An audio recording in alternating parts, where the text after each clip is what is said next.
Assalamu alaikum students. Today our gupshup topic on economic is properties of indifference curve कि indifference curve की properties कौन कौन सी हैं। तो फर्स्ट प्रॉपर्टी है indifference curve is convex to origin, जो हम पहले बहुत सारी चीज़ों में पढ़ चुके हैं कि indifference curve convex to origin होता है। अब इसकी कन्वेक्सिटी की वजह क्या है कि ये एक तो पहली कन्वेक्सिटी की वजह यह है कि दोनों कमोडिटीज़ जो हैं वाई और एक्स वो इकोनॉमिक गुड्स हैं, यानी इकोनॉमिक गुड्स मीन कि जिनके यूज़ करने की वजह से हमारी मार्जिनलिटी पॉजिटिव हो, तो उन्हें हम कहते हैं इकोनॉमिक गुड्स। एक तो ये वजह। दूसरी वजह ये है कि इंडिफरेंस कर्व जो है कन्वेक्स टू रीजन है, तो उसकी वजह ये है कि law of diminishing marginal rate of substitution, ये है दूसरी वजह। अब ये लॉ क्या कहता है? This law state that as we gonna consume more and more of X commodity, we need to forego lesser and lesser of Y commodity to maintain the level of satisfaction. अब हम कह रहे हैं कि जैसे जैसे हम एक्स की कमोडिटीज़ को बढ़ाते जाएंगे हमें वाई की कमोडिटीज़ को कम करना होगा। साथ ही हम कह रहे हैं कम कम कम करना होगा। मींस कम कम कम का मतलब क्या है कि हर एडिशनल यूनिट एक्स का लेने की वजह से हमें वाई के जो यूनिट फारगो कर रहे हैं, छोड़ रहे हैं, सेक्रीफाइस कर रहे हैं, वो हर बार पहले से क्या करने होंगे? कम कम करने होंगे, यानी उनको सेक्रीफाइस पहले से कम करते जाएंगे। सपोज करें कि हम ए पर 4 यूनिट सेक्रीफाइस कर रहे हैं और यहाँ पर हम 3 यूनिट सेक्रीफाइस करेंगे टू एडिशनल यूनिट लेने के लिए एक्स का, तो यहाँ पर हम एडिशनल यूनिट लेने के लिए यहाँ पर सेक्रीफाइस 3 करेंगे। तो ये है लॉ ऑफ, इसकी जो बेसिक वजह है कि आईसी कर्व क्यों कन्वेक्स होता है, तो आप बता सकते हैं कि law of diminishing marginal rate of substitution, कि जैसे जब से हम एडिशनल यूनिट किसी चीज़ का लेते जाते हैं तो हमें किसी दूसरी चीज़ के यूनिट छोड़ने होते हैं, वो छोड़ने वाला रेट पहले से हर बार कम करते जाते हैं to maintain the level of satisfaction. दूसरा है IC can not intersect each other, IC कभी भी एक दूसरे को टच इंटरसेक्ट नहीं करता। अब सपोज करें कि ये फर्स्ट IC1 जो है वो उसका लिए IC1 है और वहाँ पर ए और मैंने बी पॉइंट लिए हैं, और ये IC2 ड्रा किया है जो इंटरसेक्ट कर रहा है IC1 को, एक यहाँ ए पॉइंट पर और एक डी पॉइंट पर। सपोज कर हम यहाँ पर भी पॉइंट ले लेते हैं कि IC2 पर भी ए और डी पॉइंट है।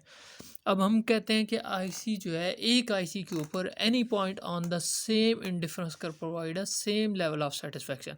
हम ये कहते हैं कि कोई भी आईसी के ऊपर कोई भी पॉइंट ले लें तो हमें सेम लेवल ऑफ सेटिस्फेक्शन देगा वो एक आईसी के ऊपर। सपोज करें मैं IC1 ले रहा हूँ तो IC1 पे ए या बी, ये मेरी दोनों क्या हैं, इनमें से कोई भी मैं एक को प्रेफरेंस नहीं दे सकता, दोनों मुझे level of satisfaction same provide कर रहे हैं।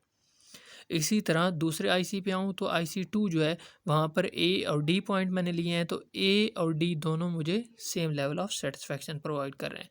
जैसे मैं कह रहा हूँ कि ए और बी दोनों का सेटिस्फेक्शन लेवल सेम है और ए और डी का लेवल ऑफ सेटिस्फेक्शन सेम है।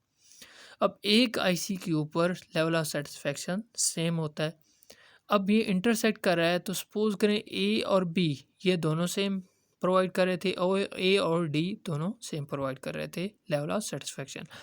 अगर ए बी के बराबर है, ए डी के भी बराबर है, अब होना तो ये चाहिए था कि अगर ए बी के बराबर हो सकता है और ए डी के बराबर हो सकता है, इट्स मीन बी और डी दोनों क्या हैं, एक दूसरे के बराबर हैं।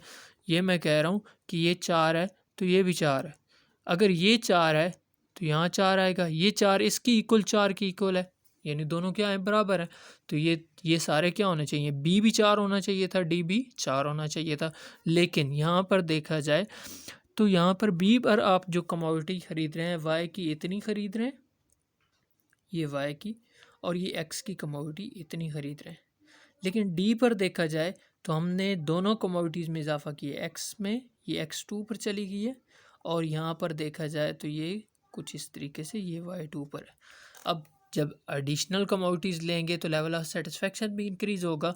तो यहाँ पर देखा जाए तो बी जो है वो लेस प्रेफरेंस है कंज्यूमर की as compared to D, D is more preferable, D की लेवल ऑफ सेटिस्फेक्शन ज़्यादा है। तो अब बी और डी दोनों क्या हैं, बराबर नहीं है। हालांकि होना तो ये चाहिए था लेकिन ये दोनों बराबर नहीं है, इसलिए हम कहते हैं कि IC can not intersect each other. Third है कि हर IC provide a higher level of satisfaction. A और बी पर तो लेवल ऑफ सेटिस्फैक्शन सेम होगा, लेकिन सपोज करके अगर मैं सी पॉइंट लेता हूँ तो सी पर देखा जाए तो यहाँ पर अगर मैं ए पॉइंट के कंपेयर कर रहा हूँ तो ये मैं एक्स कमोडिटी ले रहा था और ये मैं वाई कमोडिटी ले रहा था। अब जैसे ही मैंने सी पर पॉइंट देखा तो मैंने एक्स के यूनिट भी बढ़ा दिए और कुछ वाई के भी बढ़ा दिए, तो लेवल ऑफ सेटिस्फैक्शन इंक्रीज हो गया। तो higher IC provide a higher level of satisfaction and lower IC provide a lower level of satisfaction. Fourth है IC can not touch axes. IC कभी भी एक्सेस को टच नहीं करता, क्योंकि बेसिक डेफिनेशन में हम कह रहे हैं, हम कहते हैं कि आईसी क्या है, is a locus of to commodities. हम कह रहे हैं कि ये दो कमोडिटीज के से बनता है। यानी आईसी को हम जब डेफिनेशन करते हैं तो हम कहते हैं दो मुख्तलिफ अशिया का मजमूआ, दो मुख्तलिफ अशिया, two commodities, bundle of commodities ले रहे होते हैं, तो हम कहते हैं कि ये दो कमोडिटीज़ हैं, एक कमोडिटी नहीं है। अगर मैं सपोज करूँ कि ए पॉइंट को मैं चूज़ करता हूँ तो यहाँ पर देखा जाए तो वाई तो मैं 10 यूनिट ख़रीद रहा हूँ, लेकिन एक्स के मैंने यूनिट कितने ख़रीदे हैं, 0। तो कभी भी आईसी एक कमोडिटी से नहीं बनता। आईसी की डेफिनेशन ही यही है कि आईसी दो मुख्तलिफ अशिया का मजमूआ है। दो मुख्तलिफ अशिया कोई भी हो सकती है। और अगर मैं बी की चॉइस करूं तो यहाँ पर मैंने बी के 20 यूनिट ख़रीदे हैं, लेकिन मैंने वाई का 0 ख़रीदा है। तो आईसी क्या कहता है कि आईसी दो कमोडिटीज़ पे होता है, एक कमोडिटी नहीं होगी। तो इसलिए IC can not touch access.